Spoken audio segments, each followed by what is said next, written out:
Hey people, good morning, and welcome back to Reaper Pro Tips with me, your host, Anne, and disembodied voice Justin, who will be busy for much of the show again. So disembodied, however, he is in my ear, so disembodied voice Justin will not be ghostly from beyond the grave Justin if he does pop in for a cure emergency or whatever. We have Fire Giant King today. Pardon me, I'm filling my palette with paint. I hope you all are having a lovely Wednesday. Yeah, Skorg's coming along. It's new comic book day. Well, good. Not for me. I have no comic subscriptions, but yes. And it is actually a somewhat rainy morning here in Northern California, Southern Bay Area. So I actually was pretty happy because I like rainy days. Although I don't know if it's going to stick. We'll see. It may just turn into smoke later on. But it made me in a good mood this morning at any rate. So that's good. There may be a cure emergency today. She did not fully empty this morning, so we shall see. Just putting my paints together to get some of this stuff done. Well, it's a tiny rain though, Nomedzik. It's not proper rain. It's just like kind of sprinkling. So it's not really rainy season till the winter. All right. Alrighty, we've got some paint puddles, so we can jump right in today with highlighting things. Yes. Good morning. Let's see. There we are. We'll go there. You can see all my paint puddles. Haha. So today we're going to be highlighting, and I'm going to be doing some texture, and I need to set up some M&Ms also. So I need to bring in my yellows. We'll do that on the row above. I'm going to get my rich leather base first. Doing all four drop puddles this morning. They're smaller puddles than normal, which means that I'll have to like kind of check them a little bit to make sure that they stay good. But you shouldn't really have problems with the paint drying any sooner than like an hour in. So like I said, the bigger the paint puddle, the better your paint is going to stand up to evaporation. So do keep that in mind if you are using a well palette for the first or for a time after since you last used it and you didn't know much last time you used it. Let's see here. We need some highlights. And I had some ruddy leather shadows, and I need some blackened brown. Did I stuff it in the drawer with everything else? I really ought to keep black and brown like totally up on my plate all the time because like its brother walnut, I use it a lot. And it seems like I toss it in the drawer and then promptly lose track of it. There we go. Black and brown. But walnut and black indigo and blue liner all have this place of honor, and brown liner. They all have an honor place where they stay on my desktop forever. I never put them away. So really black and brown ought to be in there. It really needs to be. And it wants to clog because it's insulted that I threw it into the drawer instead of keeping it with the special paints.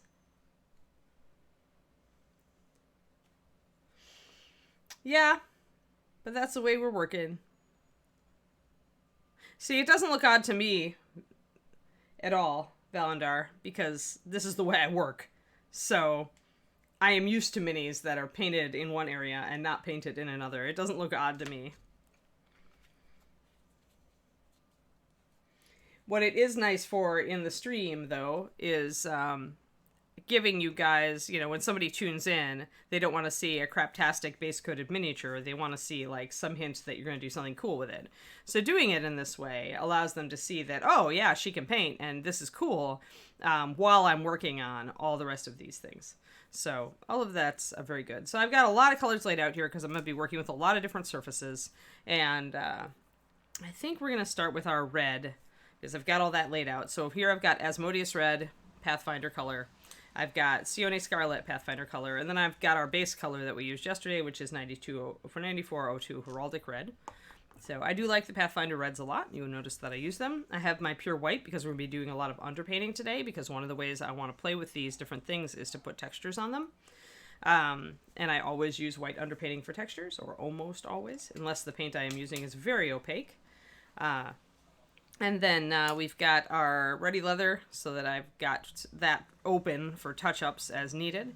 We've got our Black and Brown and our Rich Leather. Those are NMM Gold colors, and when we get to our gold here, I'm going to be using all 3 of these to shade. Remember, we did use a lot of the ruddy leather to shade the gold up here and give it that red cast. So we're going to be using that. And then I'll mix my highlight colors, which will be NMM Gold Highlight with a touch of the rich leather.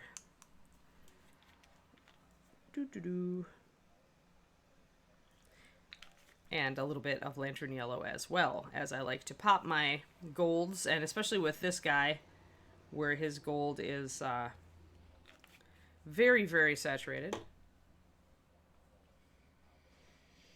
Yeah, Jetta, that is indeed the way that Twitch seems to want to run lately. Not letting anybody know. Like, it helps if you click through. No, I totally can't paint Francis. It's all an illusion. But you know what I mean, right? Sometimes you log into somebody's stream and they're just doing kind of a glorified base coat, and you're just like, oh, who is this person? Do I want to sit through another hour of this to see if something cool happens? You know, sometimes you don't know. And if it's random people just stumbling onto you, you just never know. So it's nice when I'm working on a model that's at least partially completed, or at least part of it that is done looks cool, because then it just gives people an incentive to sit and stay and see how I do the rest of it. So, you know what I mean. All right, so let's take our happy little dropper bottle and do our usual ratio. Where I start from all the time is 3:1. So about 6 drops. Some of these are actually going to be a little bit more. I actually already added water to my white, so my white's going to be very thin, but that's where I want it. White's probably around 1:1 paint to water. And then these other guys are actually more like 2:1, because I only put 4 drops of paint in the well. And when you get up to these guys where I've added other colors, that's where you're getting up to like where I'm 3:1 paint to water. And that's the starting point. From there, I will tune depending on what technique I am using. Morning, Iggy. Yeah. The email alerts tend to kind of get shunted aside if you've got like Gmail. Which is fine, because, yeah, if you follow a lot of people, then it would be kind of annoying to always get those alerts. Probably the smartest thing is to just make a note of people's schedules that you really want to watch. Like, you will always see me on at 4:30 p.m. Central Time on my own channel on Tuesdays and Wednesdays. So, yes, we will be on today. I'm kind of split whether I want to do, to work more on Ms. Targaryen, or whether I want to work on the Valkyrie project today. Because she got Zenith primed, and we started the Dapple Gray, but then I realized the Dapple Gray is just going to look like more primer unless I get in there and do some skin and do some other stuff, some other colors on it. So I kind of want to work a little bit on that and maybe work on her and get her skin tones reset up. Because as you recall, I used her for a skin tones demo, and then I primed over it. So now I can get to the real skin tone color that I originally wanted to do on her, which is a really saturated skin tone. Very rosy, very lively. Like, I want it to be kind of the warmest thing on the entire model. And lightest. I still haven't decided on a hair color for her, which is really odd, too, for me. Well, Val, remember the key points of working with a well palette. Big paint puddles. So add, like, use 6 drops of paint, and then, you add your water. And that will help keep it wet at the consistency you need it. And when you are thinning your paint a lot, this is very important, but brush loading and unloading, is when you have very thin paint and you're working with, a brush with a really good tip, don't dip a lot of your brush in the paint. Just dip like, see, I have maybe a third. And when I'm working with extremely thin paint, like 1:1, like this white, I only dip like a quarter of this brush. Like, I dip the very tip in, because I'm going to be unloading it. And if you dip a bunch of your brush into really thin paint, it's going to take you forever to unload all that color. You're going to think you've unloaded it, but you won't actually have unloaded all of it. Not unless you're doing like 20 or 30 dabs against the side of the palette, and nobody wants to do that. So those are your key points of working with a well palette. Now that you have a well palette, I'm betting we can make some serious progress on your painting with the coaching, actually. All right, let's see here. Yeah, I mean, like I said, even if you love the wet palette, if you're having trouble with things like smooth blending, you might want to go to the well palette to get a better grasp on what your paint needs to look like to get those smooth blends, how thin it needs to be. Then move back gradually to your wet palette as you teach yourself how to get that effect with your wet palette. I still find it's very hard to do smooth layering with my wet palette because I have to pretty much mix every single brush full of paint, which drives me nuts, frankly. I'd rather use my well palette and have it at the right consistency for, the 45 minutes it takes me to layer something. So yeah, that's just me though. So your mileage may vary. Experiment, learn both ways. Let us get in focus now that you've seen all my colors. The only thing I haven't done is my leather color yet, but first I want to get all the rest of this stuff. I especially wanted to do the red today. So let us get a little bit out of here and zoomies. Let's zoomies. Zoomies. Do you want to zoom me a lot? Extreme zoomies. Extreme zoomies. Like a really hyper border collie puppy. All right. Yeah, the large, round, very shallow well palette does not work. That's why you never see me use it. It was the one that I used for a long time, Val, but back when I was using that palette, I was also using Vallejo Model Color, which is a very thick paint that you had to add a crap ton of water to make it work. So it worked because I had to make such deep wells because I was adding so much water. I ended up with like 12 or 14 drops of water and paint mixed in that palette, so the big wells worked. But, yeah, other than me, everybody else at ReaperCon has wet palettes. That's correct. But, and you'll notice, by the way, that my style is different from a lot of those people. So, like I say, the tools you use, the way you use them, and the palette you use, all of these things influence your style, in addition to your personal vision and the way you like to apply the paint, the way you like to think about light and shadow. All these things will work together to give you a style eventually in mini painting. Color choices, your favorite colors. I'm just going to block in these little rivets here with the NMM now because I can, so that we don't forget. Gold bling. We need to give this guy some bling. And remember, yesterday we outlined around those little rivets to make them stand out a little bit better.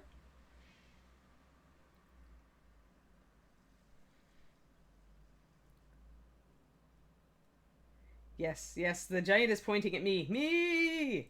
Listen to me! Yeah, I love how far I can zoom in. The challenge, though, Coobs, is staying on camera. If you've got a very small model, it can be hard when you're zoomed in. This is very easy because it's big and flat. I can anchor my hand and pretty much keep it in range. But when you're zoomed in this far, it is a challenge sometimes to keep on camera. My little Targaryen girl that I was painting yesterday, Rhaenys, she was very hard because I would tilt her up to do her hair and see, goes right out of frame. So even though my hand was anchored, it was not sufficient. So yeah, so we got all our little thingies.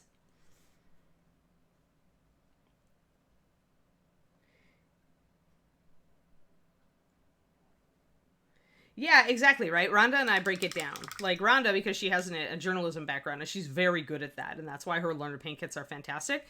Also, for those of you who want to support Rhonda's blog, I'm going to give her a plug right now, since she's my also a Reaper painter and a fantastic person, but she just started a Patreon.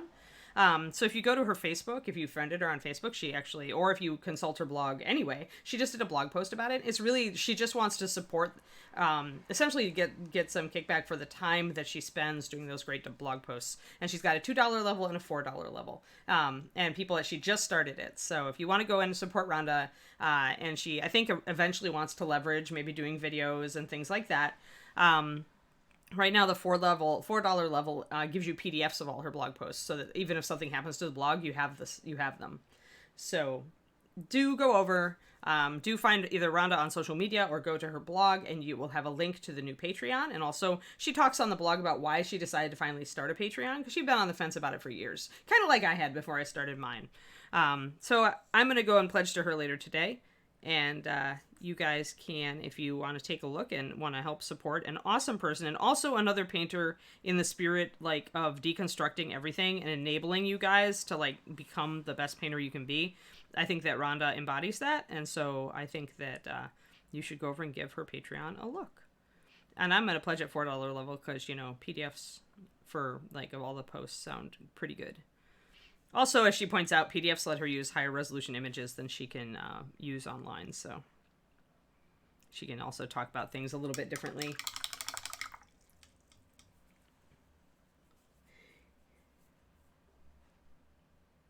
Yes, exactly. Yeah, well, Iggy, I'm gonna have actually I have this. I moved this to the top of my to-do list today because I'm gonna be working on PDFs anyway for my coaching and finally catching up and starting on my $5 tier. And this month $5 tier for Anne's Patreon is gonna be black and white. So it's gonna be, I'm gonna finally run down all the differences between all the different blacks and whites the Reaper puts out, and talk a little bit about usage. So y'all have been asking for that for ages. So I hope you're super excited. My first PDF this month that I just put up this Monday was painting yellow. So if you're painting yellow things and you have $2, you can go over and like sign up for my Patreon for just a month and get all the $2 videos and PDFs I've done, including the painting yellow one, which is a long time coming. I'm kind of surprised it took me this long to get to painting yellow. Yeah, good. Yeah, Francis. Yeah, good for subscribing. Yeah, definitely go over to Rhonda's thing. I'm hoping that now that she's done ReaperCon, she actually has the setup to do video. So maybe she'll get there. Like, her Patreon has a lot of room for growth. She's just pretty much putting her toe in the water to see how it goes. So if we all go over and encourage her, and the thing I like about Patreon, by the way, is that at least, it's easy. I was reading this morning about how people have subscription exhaustion, where everybody wants you to subscribe to stuff. And this is what keeps me from subbing to things like Photoshop, right? Is that I don't want another ding of money coming out of my account that I have to keep track of. But the nice thing about Patreon is that I can support several people, and it's only one amount coming out of my account every month. And so I like that a little better. I do not have the link. Maybe one of you can link Rhonda's Patreon in chat. I don't have the link to hand. I have it on my phone. I can put it over on my Discord. Definitely tell her I sent you. But yeah, if somebody can head over, grab her Patreon real quick, one of you who has notifications or is already signed up, by all means, post it here in the chat. I'm just going to block in some dark tones here for some shadow. Remember that there will be a shadow above your top line here, and there'll also be a shadow. I'm going to use brown liner. Now, I told you guys yesterday that we're not using blue liner for this. I could, if my gold was going to be greenish, I could absolutely have used blue liner, just like I used it for the outside here, for my gold. But because my gold I want to be very warm, I've decided not to go that way, and I want to use browns. I want to use warm colors like I used up on his helmet. Okay, so it's patreon.com/birdwithabrush. That's what I thought it was, but I didn't want to say and send people to the wrong thing. Yeah, Rhonda is great because she really explains things very clearly. And she's talking about she would like to eventually, like, her Disneyland with this Patreon is a lot like mine, where with mine I want to be able to put to do like weekend seminars and do a painting book and all that. And Rhonda also wants to do treat mini painting like a university level class, right? She doesn't think that the average seminar gives you much time to really practice and become good. So she's right? We all take it in small chunks. So her view is that she would like to put together something eventually that's more like a college class with exercises and everything like that, which would be cool and a new take on things. I totally support her in that. It's not like my shtick. I much want to put out my painting book. That's kind of my magnum opus idea. But we have a ways to go till I can get there on the Patreon. Pretty much I have to be able to, like, not do commissions for quite a while, to write and do all the pictures and projects for a painting book. So that's why my painting book project is higher. She doesn't have that up as a goal, but she talks about it in her blog that she would like to do that. But yes, definitely support Rhonda. She is fantastic and a great instructor. So, all right. So I'm just been blocking in some of this, some shadows here. I swapped my shadow a little bit here on the top because it's flat to the light source, and I may actually block that out and just use my rich gold. I did it without thinking, and then I realized that I don't really, since it's facing the light, you don't want nearly as much shadow. So if I do anything for shadow up here, I think it's going to be just a little bit of ruddy leather. You do need something, even though this is this is facing the light, you're still going to have a little bit of darker, stuff here and there just to outline stuff. Again, this is an example of the stylistic versus realistic that I always talk about. There are times when you know that you don't have a shadow up here and that it pretty much should be all light. But you maybe want to do one anyway so you can bring out details. And then you'll minimize that shadow later on. But just to start out, you want to get something there so that you can bring out those little details. No, Francis, collaboration,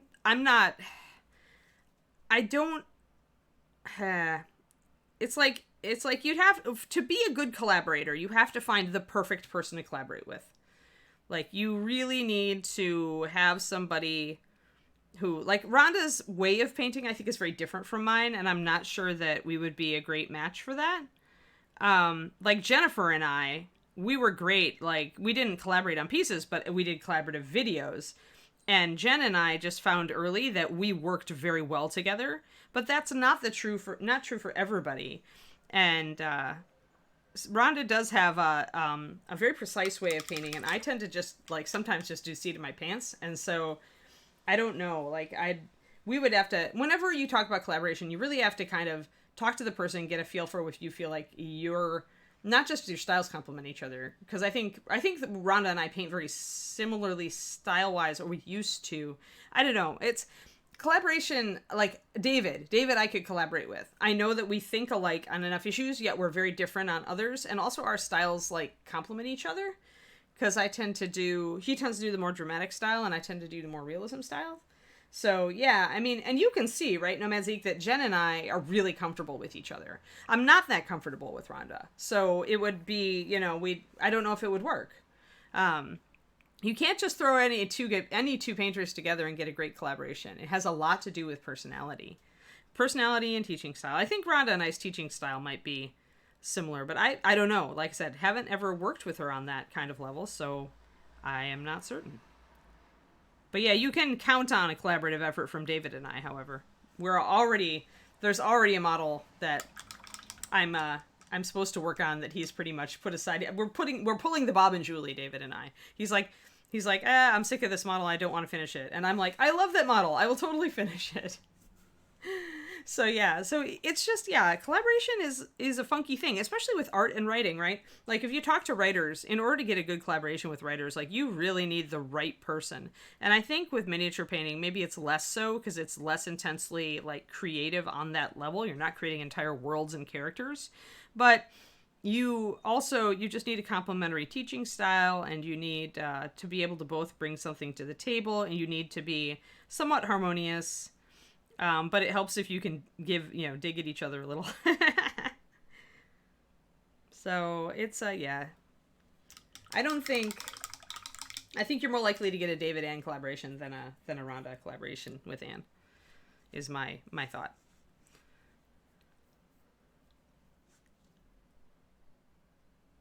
Let's see. Do I want to do this mix? This is not. Yeah, I guess it is. All right. So I need to put some reddish tones in here. Hey, 5 months, Gergie. Thank you. Yeah. Remember, it is September. You can sub to Reaper at a discount. And it does help. A sub, I always say this, a sub for the show is a vote for the show. So it helps keep us going and keep Justin in a job. And keep Ann in a job to sub to the show. If you enjoy it, if you get stuff out of it. All right, so once again, lining a little bit more, adding a bit more shadow. Now I'm going to start. I'm a little bit annoyed. Looking at my color here, I don't think it's vibrant enough. So, okay, when you're doing NMM gold, you got to remember that gold can get very yellow, unless you're just doing something that is, unless you're doing something that's kind of like brassy or not really a full gold. And what I did here, I think, is that I mixed a little bit of rich leather into my NMM Gold highlight, and that does make it a little bit more yellow, but it also dims it a little bit. I think I'm going to add a little bit of polished leather, which was the mix I was using, I think, before. I'm slowly changing up my gold NMM. Polished leather is a really orange leather color, really orange. It's like a hyper-saturated chestnut gold. So it's not going to add really any dimming capability. It's going to make everything a lot warmer. And I think I'm actually going to add another drop of lantern yellow because I want this to be really vibrant. Like the gold on his helmet is quite vibrant. So sometimes you've got to, hey, Mathfile, thank you. And 5 months, awesome. And 9 months for Iggy. Fantastic, thanks for the Prime sub. Yeah, I'll remind you guys throughout to resub. I know there's so many people that throw your Prime sub on Twitch these days. Like really awesome painters you can learn a lot from. I'm very grateful to those of you who have chosen to sub to my channel, and I am very grateful to you to those of you who are subbing to Reaper's channel, because both things help me stay afloat. Reaper pays for health insurance, and Twitch pays for Painting Big Twitch pays for Curie treats. All right, so I made these a lot more vibrant. I added lantern yellow, which is a very bright, vibrant yellow, to both my midtone and my highlight, and that will help me get a much brighter gold here. Oh, Kaz, thanks for the sub. Thanks, Val. Thanks for the wing. Represent.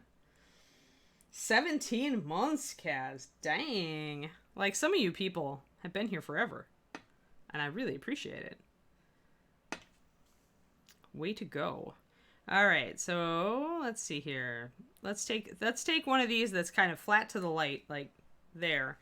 So we know we've got a traditional, we can set this one up and then we can extrapolate the rest. Because each of these links is going to be highlighted and shaded just a little different depending on where it is. But this one, I'm seeing kind of a bump here. And then we're going to get our highlight up here, of course. But we're also going to get like a bright white highlight.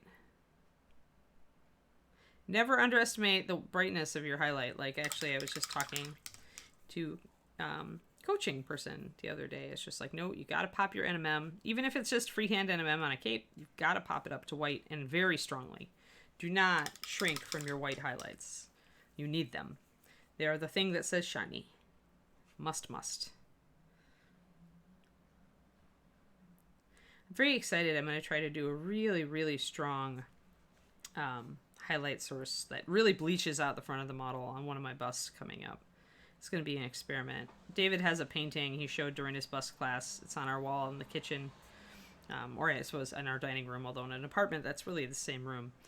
But it's a beautiful, like, African lady, and she's got, like, her skin tones are done with black, reddish brown, orange, and white. And yet it looks like a realistic lighting effect. So, yeah, Rubigon, that was you. Actually, Francis, I'm being bad. I abuse my brushes, guys. Like, oh my gosh, do I abuse my brushes. I am using my #1 Raphael 8408 to mix my colors. The reason that I can get away with it is that this is a very long brush, so that I can essentially mix the colors with it without getting paint in the ferrule. I haven't had to clean this brush once. You can see that the ferrule's pretty clean, and it still holds a perfect point. So do as I say, not as I do, unless you're very good at keeping paint out of your ferrule, which I am in general. But I've been using this for a mixing brush because the bristles are so long I can get away with it. Otherwise, what I used to have, and I need to get again, is a crappy #2 brush to do my mixing with. And I've got so many crappy brushes for terrain painting, so I really ought to just grab one. But I'm a bad person, so... Here, hold on. I'll have to train myself to use it is the problem. Where are my crappy art brushes? Come here, crappy art brushes. I need you. All right. I wanted one of these the other day anyway because I wanted something big for putting down paint on a big bust. So if you want to buy a set of crappy, or I don't want to say crappy, but you know, Taklons, synthetics, like, you know, these are really big, but I love this set for terrain painting because the filbert actually does a really good job. Actually, you can get pretty delicate with it. So these scoop-sized ones for terrain painting, I really like, and I might use that one for the bust block-ins. But then I've got some other bigger brushes, like just Taklons, like just kind of craptastic Taklons, and these are really good. The only thing I use Taklons for really is base coating and mixing. My throwaway brushes here. But that way, if you screw it up, you know, oh, and I have a Reaper flat. Oh, I love these for base coating. Okay, this was my treasure. See, I should have looked in this bag long ago. This is all my canvas painting stuff in this bag. And usually I don't haul it out, but I ought to because, okay, So this is a Reaper number 4 flat, and it is so good for painting big flat areas like dragons. And also it's a good dry brushing brush for painting or terrain, although it's for detail work really if you're going to use it for that. So yeah, I have to plug this is one that's so old the gold has worn off the barrel, but it is a Reaper number 4. There you go, you can see it. And I love the number 2 and number 4 Reaper flat. I love, love, love. Can't say enough good about them for just fast base coating and all the rest of it. So then other brushes that you might like for base coating, I'm actually going to grab. David likes to use a dagger shape, which is kind of like the angled cut, but even more so. So something like this is what he likes to do for fast base coats. He likes it because he can use the tip for getting into nooks and crannies, and maybe if he's doing a quick blended base coat where he's working to wet blend a foundation, he can actually use the tip to hit details relatively finely. So fast setting up of painting, that's really good. I'm gonna drag all these out and sort through them and see what I can do with them. I know I've got a Reaper Aught 5 in here and a couple other things, but you have reminded me, you have called me to accountability, people, on my brush usage, mixing usage. My poor Raphael is so grateful to you because it's no longer going to be used as a mixing brush. Oh yeah. Yeah, Winsor Newton brush cleaner and restorer. We have like almost a gallon of this stuff because David had a huge bottle of it and I kept a couple of smaller bottles of it. It's really good, by the way, also not only for cleaning your brush, but for getting paint out of clothing. Test it on a small area first, but honestly, I've never had a problem with it. I imagine on very delicate stuff, you wouldn't be able to use it, but t-shirts and jeans, you can use it to really soften the paint and the fibers and then throw it into the washer on a hot cycle and you can almost always get the paint out. No problem. It helps if you don't, if you wash it, kind of look at it then before you throw it in the dryer because drying tends to heat fix acrylic paints. Like it makes them a little bit harder. So I find that it's best if you check to make sure everything is clean. No, it is Coos. I mean, I use Winsor & Newton brush cleaner and restorer. I mean, that stuff will strip the paint off of your brush handle. So it softens the resin, breaks the bonds. You sometimes have to use a fingernail to really scrub at it if it's into fibers of the t-shirt, but you can get really close. I mean, Masters, yeah. I mean, the Masters is the brush soap, right? And that's okay for conditioning and for base cleaning. But the problem with that pink brush soap is it's not really fluid, so it doesn't go up and really get the paint out of the ferrule without a lot of work. You don't need to work hard at all with the Winsor & Newton stuff. All right, well, let's get back to this now. How will I highlight this diamond? I think I'm going to highlight it top down. It's kind of a funky... I'm going to highlight the little bits and I think I'm going to make kind of a highlight that goes down the center, like so. This is an odd shape, and I've never highlighted one before, and I'm going to have to pick up some under reflection. So let's see. I don't want to make the whole thing one color. That would not look good at all.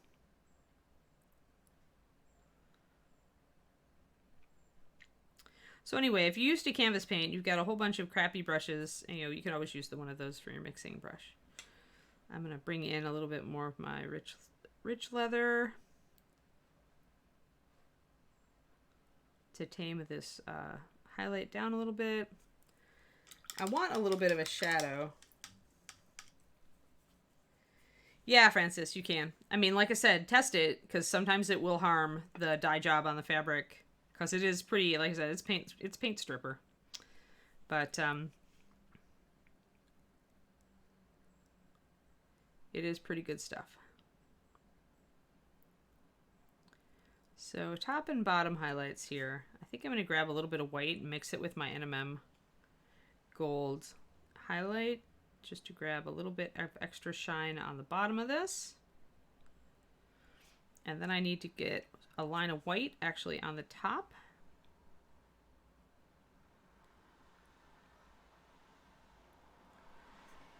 Kind of like that. There, now we're getting, it's the Eye of Sauron, but it also looks shiny. That's the point. Now we might need a little bit more of a shadow to get it really shiny. Yeah, I don't think you could use this on enamels. And it is very hard to get acrylics out of clothes. But when Jennifer and I used to joke that, we had three types three types of wardrobe items. We had shirts that had too much paint on them to be worn in public, shirts that had only a little bit of paint on them and could still be worn in public, and shirts that had no paint on them just because they hadn't been worn yet.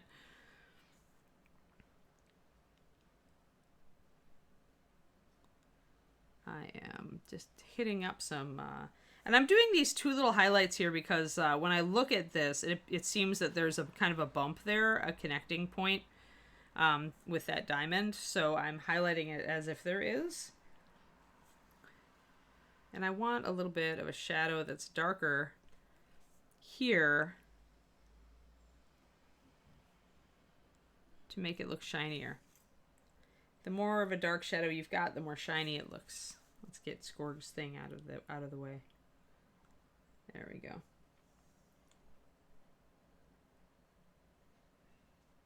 Yeah, I used to paint in just like my old flannel shirts that were kind of dying anyway. Those were my paint smocks when I was at Reaper because the temperature was always like to the point where I needed, like in the summer, the AC was like going full blast and I was always cold.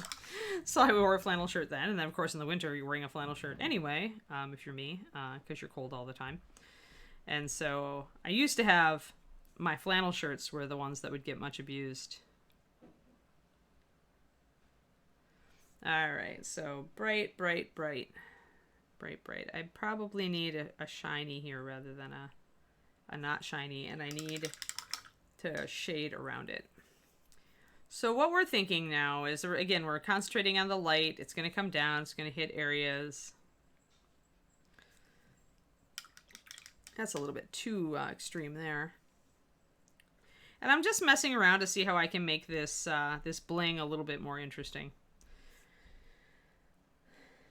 So every little diamond can really stand out. And now you would have a shadow falling from this upper rim, but you would have some light gathering down here. So we'll take our highlight color. We're not going to go up to full white probably there.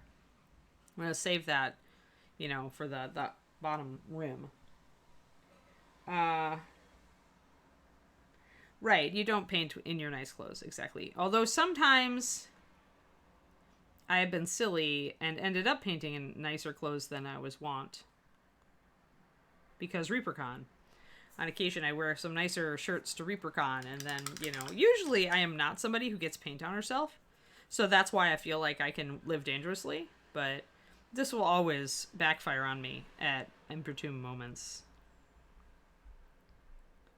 Like, if I have to do the painting award ceremony, I might wear a nicer shirt, and then I'm going to inadvertently, you know, dab paint on myself at some point during the day leading up to that.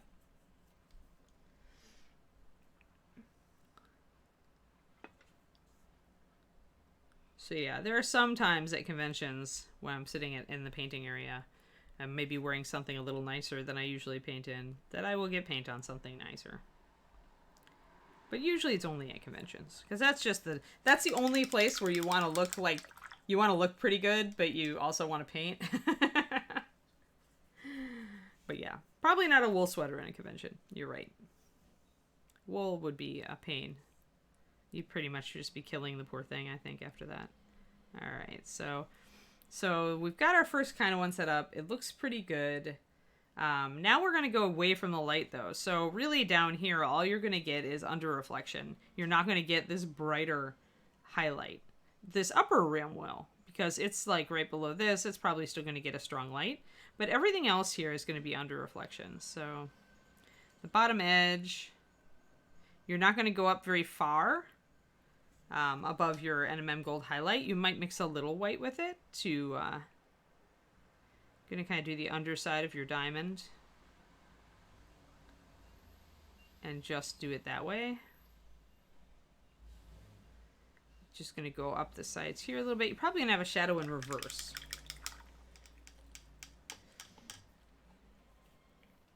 I started trying for paint spattered clothing. It comes in and out. I think it's already trendy in mini painting circles.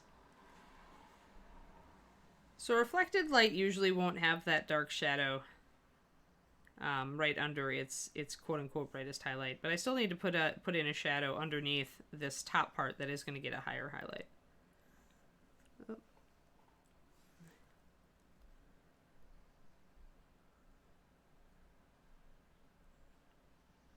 And black and brown again to come in and outline that little diamond so that it shows up better.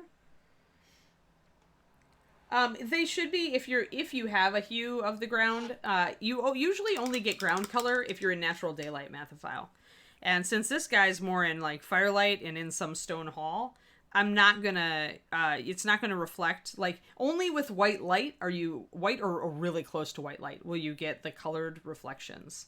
When you start having colored light, like firelight, for, like, I imagine this guy in a big stone hall with a lot of torches and stuff to throw light on him, which is why a lot of my stuff is coming up golden, and I'll probably even eventually put a golden hue up here on the bluish stuff to take it that way.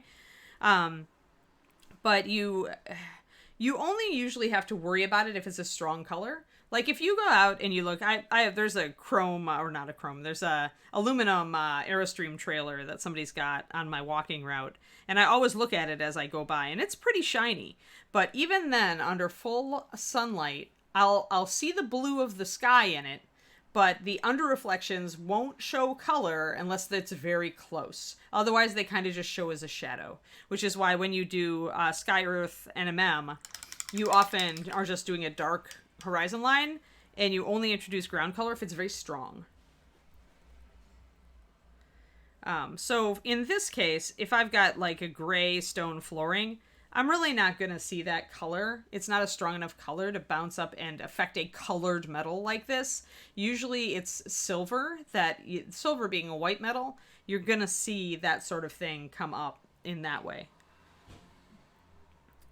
But so you got to think about the color of your light, the color of your surrounding, and the color of your metal. If I was doing this silver, I probably, with a gray floor, I still wouldn't do color. I'd just be doing it, I'd be bringing it up warm like I am.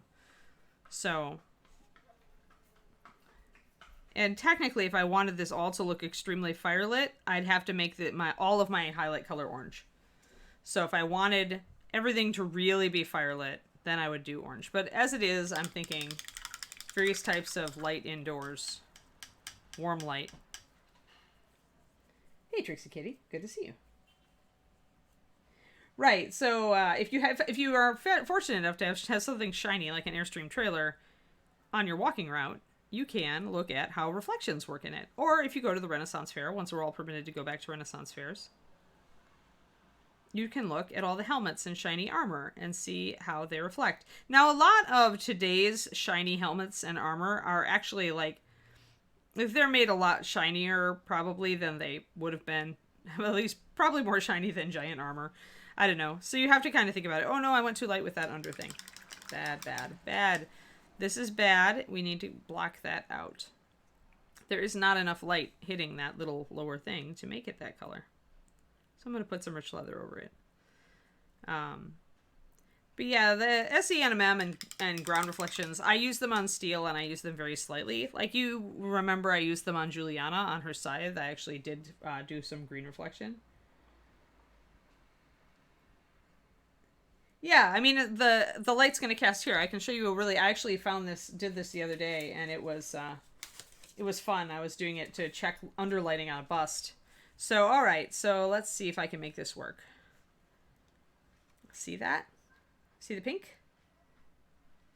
The best way to kind of visualize this is to grab a colored Post-it or a piece of colored paper and, hold it under there. So ignore the color and instead see how strongly it hits these undersurfaces. That's how strong light would hit those surfaces, and strength and where it would.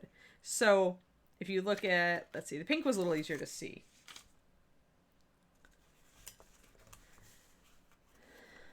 I think. Okay. And if I turn on the light on my camera, I can get even stronger. Yeah, there we go. So this is light. It happens to be pink because it's very, very, very highly pink coming up off the ground. But you can see how the light reflects. So you can kind of see, like, if it was a normal ground, like this is a very strong color. This is almost a fluorescent pink. So you are seeing pink light. But you saw a more natural color that isn't as bright. It's harder to see that color, right? So you can imagine if you've got a normal earth color or just kind of a stone, how you wouldn't really see color in the reflected light. And this is on a neutral gray. So do you get it? Yeah, it's a reflection from the ground. It's always, everything, light is being reflected everywhere. Like, we aren't used to looking at it, I think, because we are always indoors with kind of a diffused overall lighting scheme. We have a lot of light sources in our everyday life. Like right now, I've got a light source up here. I've got a light source there. I've got a natural light source out there. You know, I've got all sorts of things going on in my room to create a nice even light, right? Which is, you know, pleasing and makes you see all of the details here, and hopefully doesn't cast any too strong shadows so that you can see what I'm doing. But when something is out in nature, like if I look at my hand, let's see if I can do it. This is actually a good way to do it because I have natural light on this side and unnatural. Oh, I should actually use my bust that I used the other day. Hold on. I was actually taking pictures of this effect, although it's not as bright outside right now. So if you get a bust and you look at her here, what you're going to see is even here, you've got a stronger light from the light up top, and then you've got a softer, see that blue light there? That's from the window. So you have reflected light of various pieces. Like if I go down here and I put the pink paper under her, let's see, let me take her sword arm off so that she can be a good girl. And I do this, look at the under, see? So if light is coming from above, it's going to reflect all in those areas. The pink is great to use. It's my pink sticky notes because it really is a strong enough color that you can easily see the under reflections. But I mean, this would be, I'm using gray paper so you can't see it as much. But if I was using a lighter paper, you'd be able to see this just as well. So you're going to always get some light ground reflection, and it's going to vary with how strong your light is. Yeah, I mean, using the bright colored paper gives you a better idea because you can see the color more easily than you normally notice reflected light. But I mean, even if you look at your hand, if you hold your hand out, you know, and you look at it with an overhead light source on it, let's see if I can do this. And then, say I put, I do this regularly just to check, but like if I put, let's see here, there we go. Can you see that underlight? So this is just in normal light, but when something gets close enough that's colored, then it bounces the light more strongly. So in normal light, like if I was just holding my hand out in a room, you might notice a little bit of bounce light on the underside of my hand, but in general, you would get general shadow. But still, see, I still get some bounce light. You can still see the bottom of my fingers there a little bit. It's just, this is such a bright light. This ring light is such a bright light that it's hard to see it. So the more intense and closer your light source is, the harder it's going to be to see the bounce light. But the more intense the bounce light can get, if you have a strong color there. So essentially, when you see color in your under reflections is when it's an intense color and or it's close to the area. So like if I'm painting this guy out in the grass and he's in a forest setting or something with bright green grass and he's got silver metal down here, you are definitely going to see that green reflecting here, but you might not see it up here. So it's got to be close and bright. You might get a touch of it up here if there's like silver up here, but you might not get much of it if there's gold. You might just get a little hint. So it varies widely, and this is where experimentation and learning about light and how it travels and doing all that stuff. Let me put my little bust back. She has served her purpose. But you're always going to get bounce light. And the bounce light usually doesn't register very much because your sunlight is so bright, right? So on normal non-metallic surfaces, you don't see the bounce light. But on metal, you see the bounce light because it's shiny and reflective. If there is any light, any bounced light from the environment, your metal is going to catch it.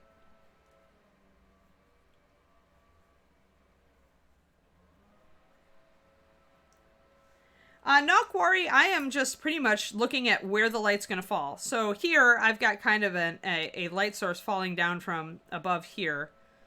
And so this, I'm going to mark my upper edges right away, because the upper edge of here is going to catch some light, right? And here, even the lower edge will. Because if you look at it, it's kind of parallel to the light source. So it's going to, if I drop my brush in the direction of light, it's going to hit all those things. But if you look, the brush isn't going to hit the lower edge of that. See how this lower edge isn't hit by the brush at all.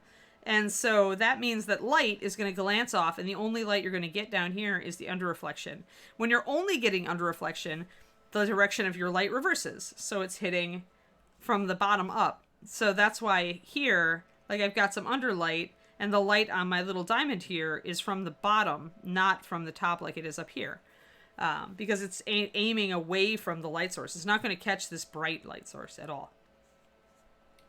So yeah, essentially what I usually do actually is I put my shadows in first, then I pop my highlights in to see how shiny it looks and if it looks correct, and then I'm just doctoring with my other highlights and shadows. Just kind of tuning it until it looks right. Sometimes I get it perfect right out the gate, and sometimes I have to doctor it a little bit more. But it's all... The way to start thinking about NMM, if you want to get good at NMM, is to start first thinking about overhead lighting. So look at your miniatures and think about the light falling from above and try to paint them accordingly. Leave shadows on the undersides of things. Highlight things that are facing more upward. Learn how to highlight shiny things, you know. And then when you get toward the shiny things, that's when you can start like really learning NMM. But you've got to have fixed in your mind the light direction. That's of key importance. And the first way to start thinking about that is to start painting your miniatures with overhead lighting in mind, with a direction of light. To not just look at the miniature and say, you know, oh, I want to paint it this color, but to ask yourself, where's the light coming from in this? What color is it? Is it sunlight? Or is it, you know, some dim, weird light? That's why I think, was it you, Rubigon, who's doing the ritual casting succubus piece? And I was trying to get you to think about, you know, not just the color you want, but the color of the light. Because you can't just, if you're going to choose just a highlight, I mean, that's the way that we tend to start when we paint. That's great. But it gets even better if you think about, you know, what the source of your light is and what color it is. If it's a natural lighting or if it's not natural lighting. Up here, well, on this edge, it's from the top side. As long as it's going to hit, as long as I can draw a line from my light source down and hit the surface, then it's going to be painted from the top side down. But when I no longer can draw a straight line, and that straight line pretty much expires with this, because then it's definitely tilted toward the ground. When things are tilted toward the ground, they're just going to get an under reflection. They're not going to get as bright. You can still get pretty bright if you're in bright light. Like if he was outside in sunlight and I was painting all the highlights like up quite high, I could make this pretty bright. As it is though, I'm probably not going to go much brighter than my NMM gold highlight for these under reflections. And if I'm really wanting to convey firelight, I may eventually come in with some lantern yellow or reds or orange and glaze color into the light. So like down here, again, it's going to get up there. And I might reverse entirely down here where its brightest reflection is going to be here and not necessarily there. I don't know. Painting shiny things on the underside is very challenging.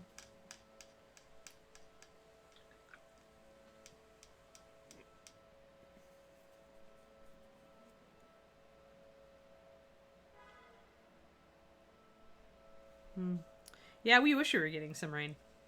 Not like hurricane rain, though, so do stay safe.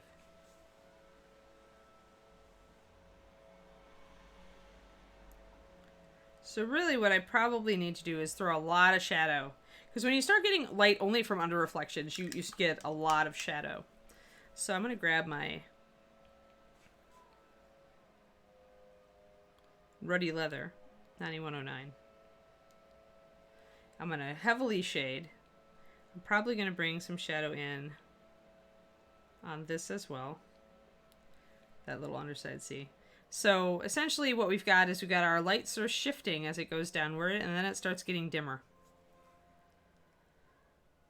Because under reflection is never going to be as strong. Even in bright sunlight, under reflection is never as strong as the overhead lighting. And in bright sunlight or something approximating it, bright or very bright overhead light, that's where you're going to get the strongest under reflection. You also can get very strong under reflections depending on the reflectivity of what you're standing on. So for example, if you're doing something science fiction that's standing on concrete, chances are you could get away with a very strong under reflection because concrete is pale and very reflective. So you can get away with some stronger effects there than you might otherwise be able to get away with.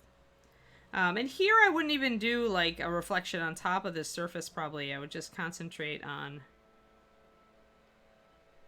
kind of highlight on the underside there. So it gets dimmer. And I'm probably going to glaze over this actually with a little bit of ruddy leather. Let's see here. That's a good color. I'm going to glaze over this, take it down a little bit. It needs to still be a highlight, but it needs to definitely be muted as it comes down here. And being very cautious with how much highlight and where it is. I want just enough light to convey the reflection. So here I may go much darker with my shadows. But I want it to be dimmer than it is here.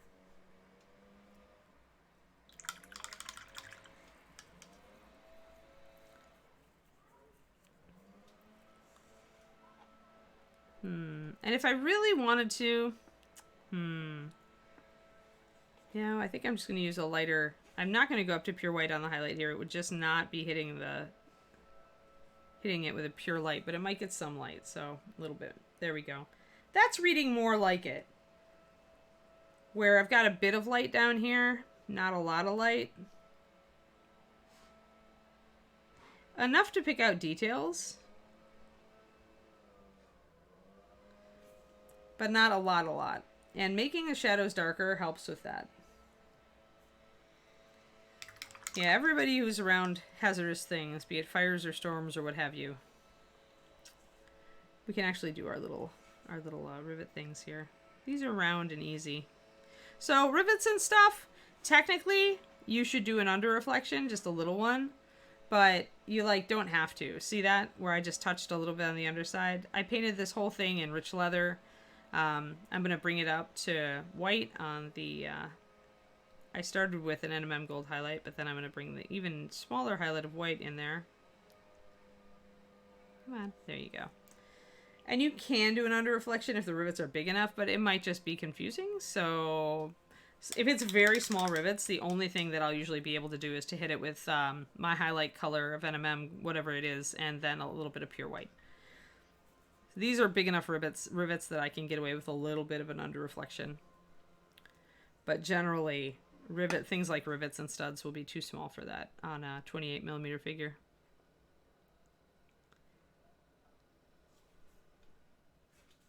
Trying to get some color on some of these rivets that I didn't do. There we go. Yeah, the air's getting a little bit better. It was nice. The scary thing about driving in rain is not the rain, it's the other people on the road. Although I didn't like driving in rain when I was out east, because for some reason the asphalt out there is so slippery. I just couldn't believe it. Like there was a time I almost slid past my exit. It's just kind of crazy I don't know what they use that's different from the asphalt out in Wisconsin, but it was definitely seemed smoother somehow.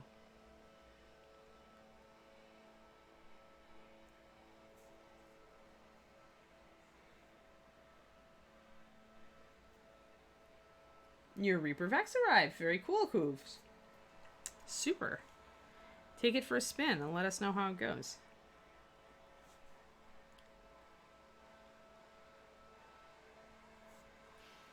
Let's get a little bit of the light in here.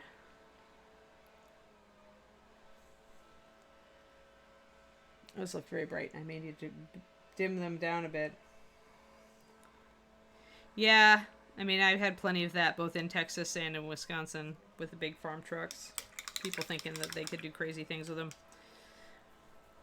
Watching how many of them end up in ditches is entertaining. All right, let's see here. So the one up here, now we're going to get a lot more light going down across the face. So a lot more light, a lot more light, a lot more light.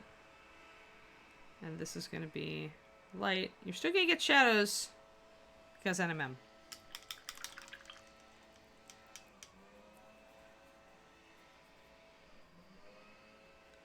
Yeah, touristy things not happening so much. I mean, they're still out there, but...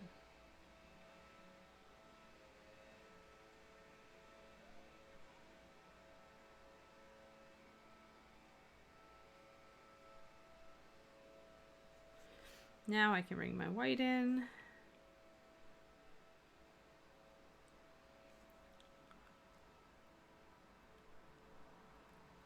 And as we get up toward the light source, gonna bring in more white. All over the place.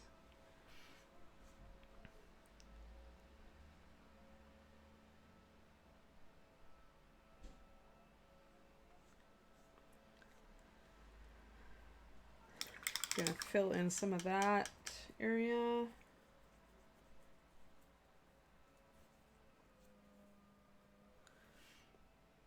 Gonna use just my ruddy leather probably for shadows on these upper ones. Unless it's right under the rim, then I'll use my black and brown.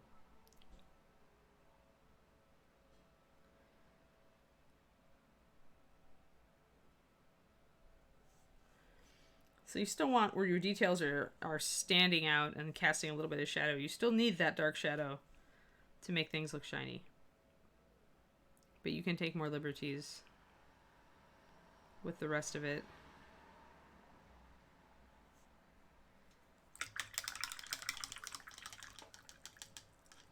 So see how my light reverses. It's going to be very strong here. It's about average here. It's about, that's my ballpark, my baseline, right? And everything else I change regarding, you know, where the light should be. So down here it starts shifting to underside.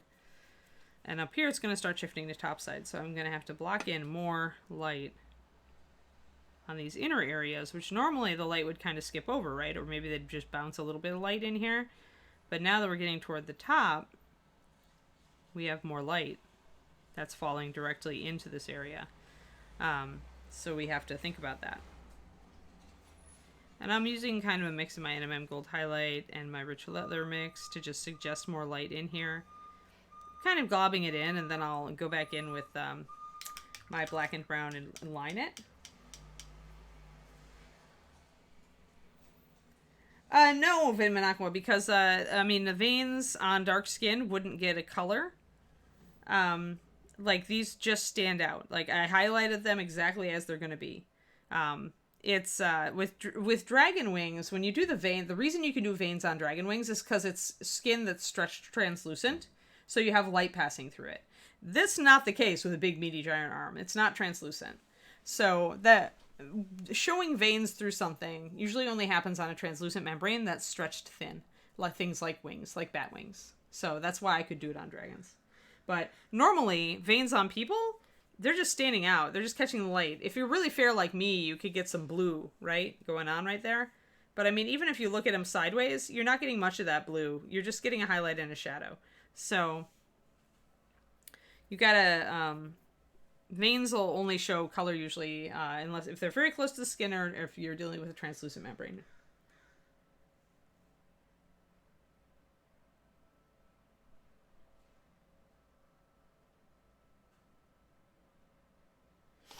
Methophile for me, it's how shiny is the surface.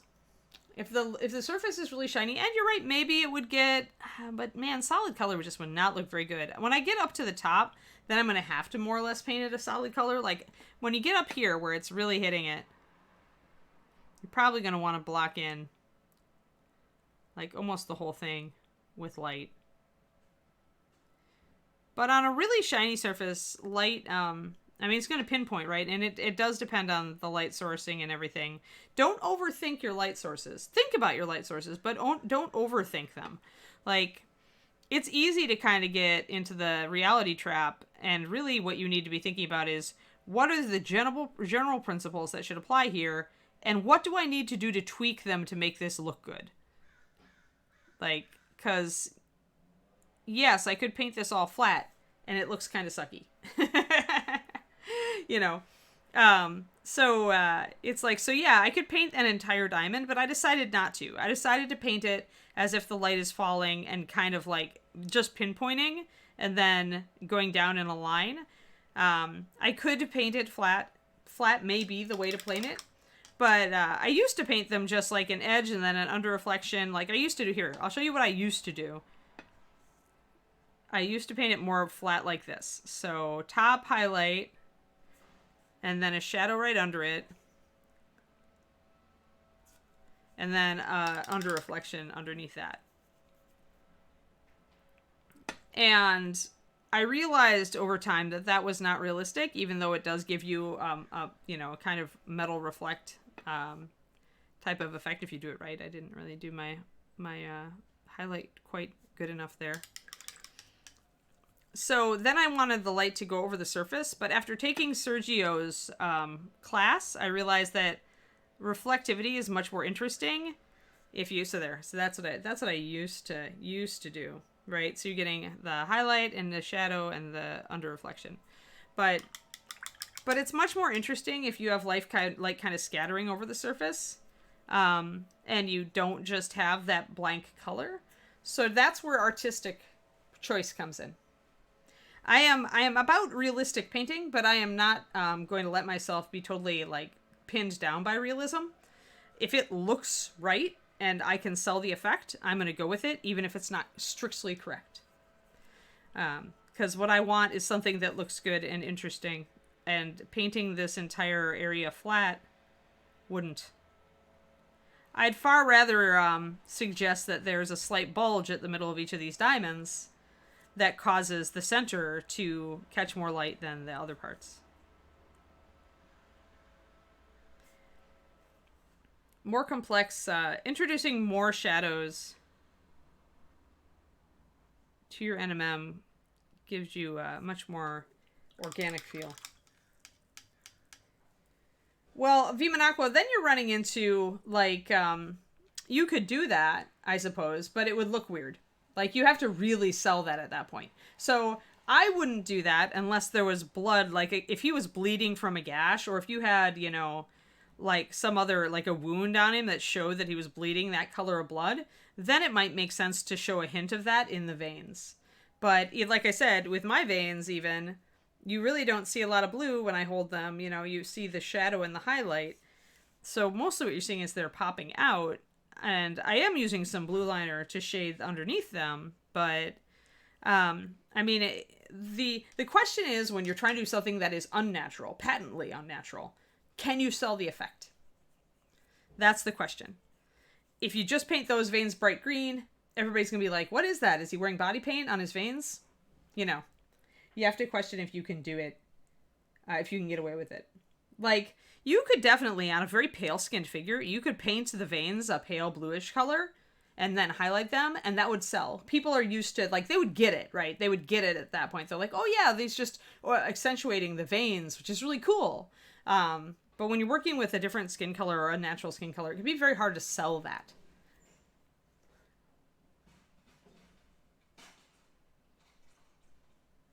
Yeah, Valendar's got a point too about exaggerating.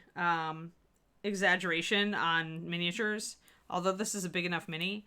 But yeah, I mean, there is some light shift over a plane. There is a point where a perfectly flat plane will act like a mirror if it has a large bright light source over the top, and I think that's what Mathophile is really meaning. But I prefer to depict it as a slightly irregular surface. I mean, it's being bent around the wrist of a giant, so I think I can take that liberty. Right, and you can do that. You can paint that, but not in this skin tone.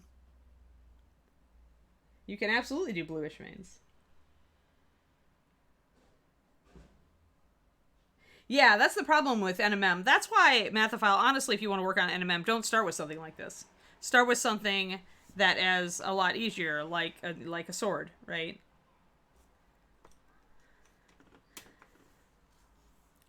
Like, it's starting with a sword to just kind of practice basic stuff. Then move on to slightly rounded shapes like breastplates and, plates that go over the thighs and shoulders. And once you've got that kind of down, then you can start working on complex shapes.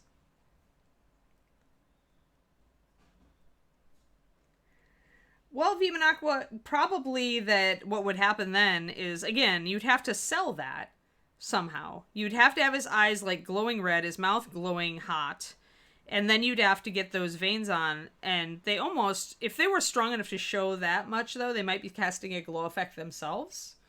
But then that's totally, again, you've got to sell that effect. Can you sell the effect? It all comes down to that. And is that effect adding anything to the miniature? Like, is it just going to get distracting? So, like, if you have a really plain figure, like kind of an Incredible Hulk style figure, that has a lot of veins and skin and not much else, then yeah, I can totally see doing a funky, weird effect with it if you want to do it as some, like, toxic creature which has green glowing in its veins and stuff like that. But you have to then figure out how to sell that effect and then make sure it's not detracting, as long as it's adding to the model. But if you do it and it's just going to make a person look at it and go, what's going on here? Then you haven't sold it. That's not anything I would choose to do, because usually I don't want to draw attention to things like this. I like that there is details. I want to pick them out so that I can add to the effect in a harmonious manner. But I'm usually not choosing to make the veins a glowing effect, because that's not the point of the model. The point of the model is, gigantic, awesome, glowy sword, and, his awesome face, and, his bling, the points of the model, the point of the model and the details that I want to accentuate on the model aren't the veins. Whereas on dragon wings, where you have a lot of blank space and not much to do with it, doing veins can be absolutely cool, because it'll be subtle, right? You'll draw a little attention to this surface. You'll have spent some time working on it. It'll be an interesting effect when people look at it instead of just being blank, right? But it's also not jump out and grab you. You have to actually look at the wings to see the veins. So it's not distracting from the model. So always ask yourself, what's the point? NMM on a ping pong ball would make you probably pull your hair out, Nalcor, but it would be somewhat effective. But first, the problem is, first you need to practice on, like, a sword. You need to practice on an angled surface and not on a round thing. Round things can be hard. Cylinders are easy. If David ever finishes his NMM article, you guys should read it, because cylinders are one of the easiest things to start to understand NMM on, because, like up here, this is a quarter of a cylinder, right? Yeah, but then again, you got to sell those veins. If people are looking at your model with your glowing neon veins and going, "What the hell is this? Are these tattoos?" Got to sell the effect.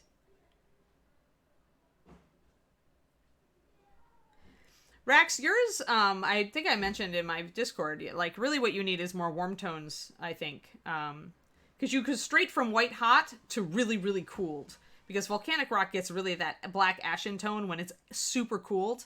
And it's so close to the white hotness that I think you need a transition. If you understand cylinder, yeah, then ball isn't that far. You're right, you could do golf ball, no more.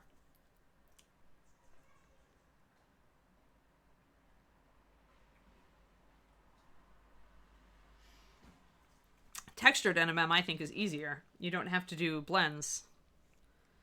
You can mess around with the details instead and bringing out the texture of the piece.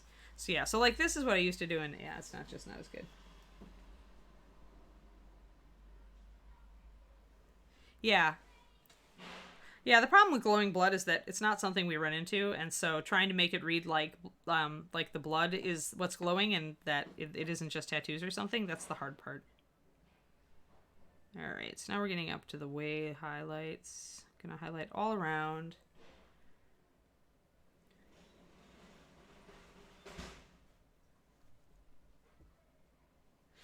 It's actually brought up, see? This is not finished, no, not at all. Like, I did the one surface, that's all I've done on the helmet. There'll be other reflections reflecting from the environment on this side. Absolutely. No, Kaz, the helmet's not done at all. Just like the steel over here isn't done at all. I'm pretty much painting him to, like, example of different things, and I'll get to it, but yeah, nothing else is done at this point. Oh, Kiri, are you starting to have that moment? It's almost time, little dog. You just need to settle for another 15 minutes, can you? You settle for another 15 minutes? How about if I turn on the AC? Get you some cool air. Let's see. Oh. Will it open? Nope, it says it's cool in here already because we have the window open, pretty girl. Yeah. Kiri's gonna have to suffer for a little while longer.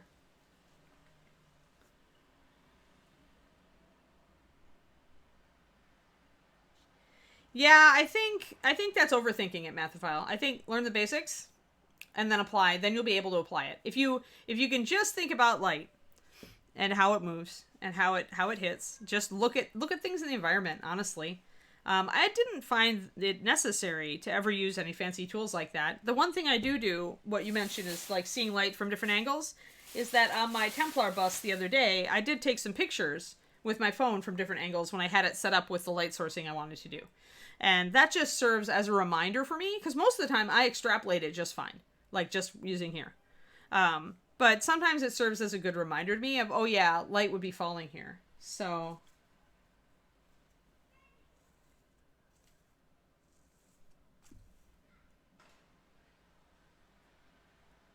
yeah, I know you're nerdy. Actually, the ultimate thing to do, Mathophile, is just to use a 3D modeling program. That's what Kirill does. He uses a 3D modeling program, and essentially he just applies a light source to the model like that he's working on. He like gets this 3D print file apparently, or does like just translates it and lights it, and uses the artificial lighting inside of the 3D modeling program to figure out his light sourcing. And that's why he gets ultra realistic metals. It's because he's got it right there on his computer screen. He can just copy what he sees. Yeah, right. Yeah, exactly. Mesh Mixer. You could just use Mech Mixer and try Mesh Mixer and try to do it that way. Yeah, and you know, any of that thing. That's what Kirill does. And you can feel free to do that.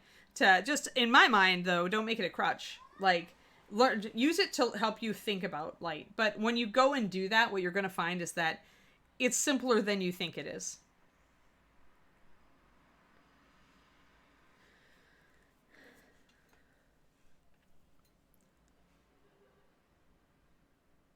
And then you also have to kind of also allow for scale, you know, how much room do you actually have? Sometimes you're not going to be able to replicate anything exactly, so you have to choose what elements to include.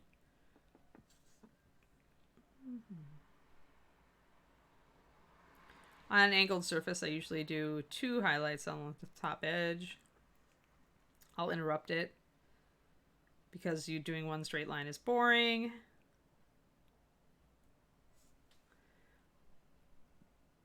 But yeah, a lot of the decisions that you make with your NMM is again, it's going to help define your style. And, I mean, the metal can be anything you want it to be. The same person might paint these things completely differently. They might say that this metal has a lot more texture than I say it does. They might say that this isn't metal at all, but shiny leather, and that's going to be totally different. They might say that it's really mirror smooth or sky earth, and that's going to be different again. So, it took me a long time to figure out lighting. Like, I did it the hard way. I didn't really have anybody to teach me. And I mostly looked at movies and stuff in my environment to kind of break down a set of rules for myself to follow when I got to difficult surfaces. Whenever I was near a metal object that was an unusual shape, I would look at how it was reflecting light and try to apply a set of rules to it.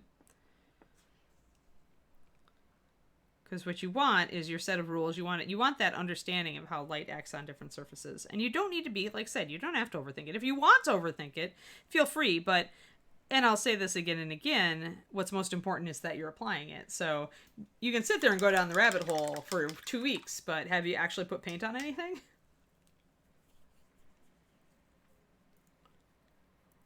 It's all how shiny. You'll seldom get like super sky earth on anything fantasy, Nokwar. Like the exception is going to be my Templar bust armor with the lion shoulder pad, because it's so ornamental that I think I can get away with doing a very highly polished metal and have it read okay. Normally, I think there's no place for chrome in medieval settings, fantasy settings.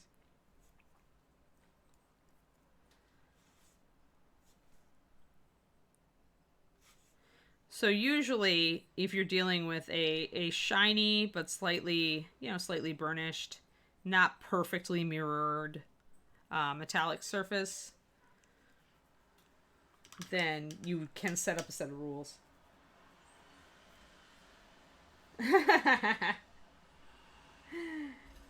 I'm glad you're liking this stream. I kind of like that people like my stream. This is actually Reaper's stream, though. Like, I do my own stream this afternoon at 4:30 p.m. Central.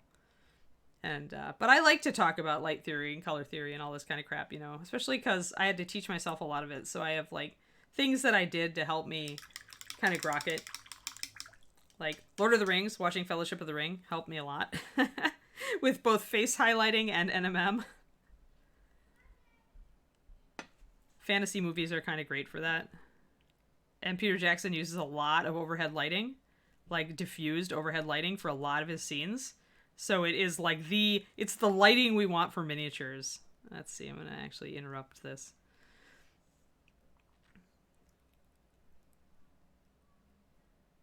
So it's funny to me, but I got a lot out of that.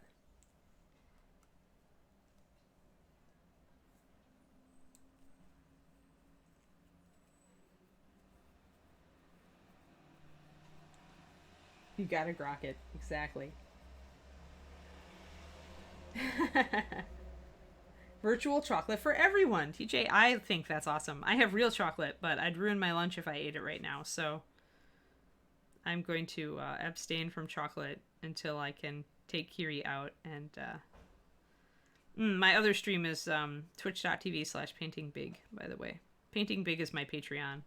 So it's my brand. It's my brand name. It's what I use for my stuff. So here, I could just paint this all one blend, but that would be really boring. So I've decided that I'm going to suggest that there's like some texture and irregularities to this metal out here. Yeah, thank you. Thanks for the Patreon. My personal stream today, TJ, I was going to do my Targaryens from Darksword, but I'm kind of thinking I want to work on the Valkyrie project instead. So I zenith lighted my model. Here, let's bring her over here. So I zenith highlighted her and her horsey, and we were working on doing some dapples. But I decided that since the horses, everything is gray right now, so working on the dapple gray horse is really unrewarding, and I can't tell how real it looks. So instead, I decided I wanted to work on Valkyrie today instead of. I think I want to get her skin kind of mapped in. So she's a 54 millimeter model from Andrea. But yeah, we worked on a lot of the horse a bit, but I think I need more. No, unfortunately. Actually, that is a good one. I loved Peter Gabriel when I was in high school and college. But if I could use any song, if I could license a song for use on my Patreon and my streams, it would be Huey Lewis and the News, Jacob's Ladder. Because the refrain is step by step. Right? And getting better all the time. That's the thing, you know. Making the most of what you have and just continuing on. That song was really meaningful to me when I was in the middle of all my surgeries and crap a few years ago. And so if I could license any song, it would be that one. Though Big Time works also. And it's another great 80s tune, so... But Jacob's Ladder is one of my favorite Huey Lewis songs. And Huey Lewis and the News was the first concert I ever went to. My parents took me, actually. They really liked Huey, too. Kiri is saying, Mommy, it's time. All right, Justin, are you there? I think I've got tail emergency, guys. So hopefully Justin can find us a raid. I have to text him. I've got to take Kiri out super quick. So hold on, and probably I'll pop back in just a second, but I got to rush her outside, and I'll text Justin so he knows to set us up with stuff. Hold on.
All right, I'm back. Sorry, guys.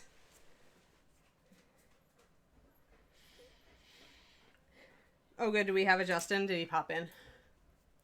Are you here, Justin? Let's see. Let me text the Justin.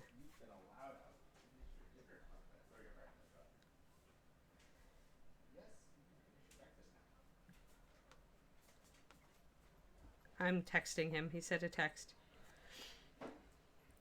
Yeah, sorry, guys. Oh, Francis asked. No, she's not attached, Francis. She's, I never attach things if they're going to block other things. So while we're waiting for Justin to get my text, you can see she falls off. David winces every time I drop her. Hello, you're here. Good. Yeah, Kiri activated, but it was very fast, so I was able to get back. But it is time to look for a raid anyway, since we're an hour and a half. Oh, Mocha. Someone said Mocha was on, so why don't we raid Mocha? Yes. All right, guys. So I'll be on today, 4:30 p.m. Central, on my own channel, twitch.tv.com or twitch.tv/paintingbig. And otherwise, let's go and raid Mocha. Tell her hello from us, and I'll see you guys later. Have a great one. Thank you guys very much for coming out. I am sorry I was not more a part of the show today, but the studio has a little bit of attention than it needs. But thank you guys very much for coming out and watching the show, because y'all's support makes literally any of this possible. So thank you.